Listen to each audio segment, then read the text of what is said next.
We all know that life is just an attitude, that you can make it whatever you want to.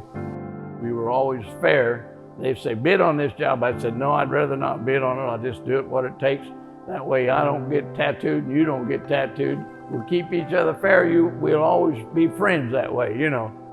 There's not anybody that I feel like I can't face to face, because I feel comfortable with everybody, and I always did, and I always kept a friendly relationship with everybody.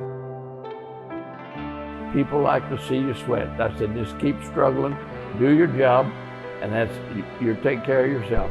They'll take care of us, you know, and that's the way we did. We worked hard. We used to wring water out of our underwear when we get through in the summertime. It's a whole lot easier to smile on this, and if you smile, everybody will wonder what the hell you've been up to, but if you cry, nobody cares. If you like apple pie, you're going to keep eating apple pie, you know, and I just liked welding, and so I just kept welding, you know. I never did feel like I had a job, because I always knew what I wanted to do, and I was always glad to be here. I never hated to go to work, and I enjoyed every bit of it.